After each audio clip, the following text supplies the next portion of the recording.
Hello and welcome to this Legionella Awareness Training course. During the next 5 lessons, we will present the risks of Legionella and what are the legal responsibilities regarding Legionella. We will also discuss what roles we can play to minimise these risks. In this lesson, we will introduce you to all the basics about Legionella. So, what exactly is Legionella? Legionella is a type of pathogenic bacteria which leads to a range of pneumonia-like illnesses, such as Pontiac fever, Loch-Goilhead fever, Legionnaires disease. These illnesses are known collectively as legionellosis. Legionellosis developed as a result of environmental modification by humans, because Legionella species are generally found in aquatic environments, and they thrive in warm water and damp environments. The most serious condition arising from Legionella bacteria is Legionnaire's disease, which affects between 200 to 300 people in the UK each year. So, where does Legionella come from? Legionella bacteria are often found in natural water sources like rivers, lakes, reservoirs. In most cases, these natural sources rarely cause illness. However, as soon as these waters enter more favourable conditions, then the bacteria begin to grow and the risk of illness increases. Are the natural water sources alone responsible for Legionella bacteria? The purpose-built water systems provide more favourable conditions. These more favourable conditions are commonly found in places like cooling towers, evaporative condensers and whirlpool spas, where the water is maintained at a constant temperature and the bacteria can thrive. Now, you might be pondering how people get Legionnaire's disease. People contract Legionnaire's disease by inhaling small droplets of water suspended in the air, which contain the Legionella bacteria.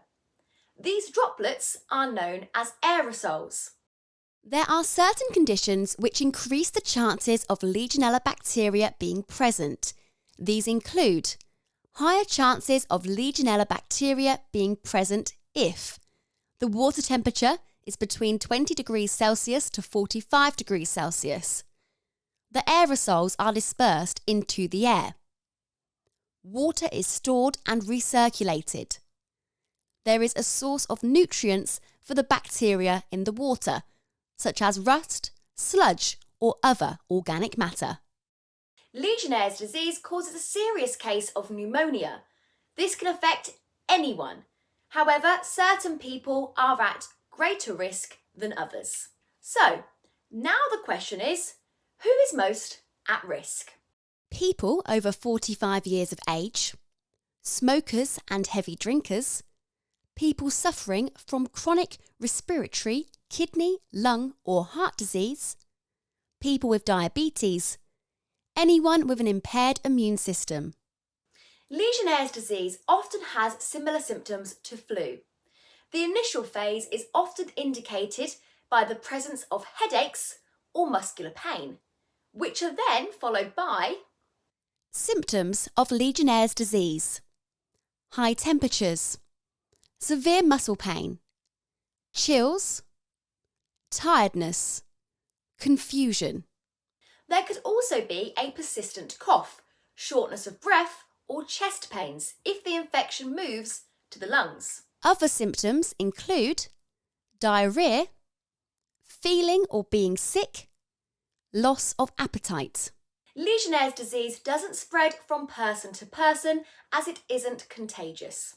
If a colleague, client, customer or anyone else develops symptoms that are thought to be caused by Legionnaire's disease, then it's essential a GP is contacted as soon as possible. Senior managers and the health and safety representative, as well as the occupational health department, need to be contacted if the infection seems to happen as a consequence of the work activity.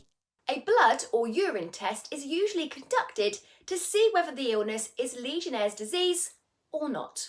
Those with Legionnaire's disease are usually admitted to the hospital. Legionnaire's disease is usually treated successfully with intravenous antibiotics. Around 90% of people make a full recovery.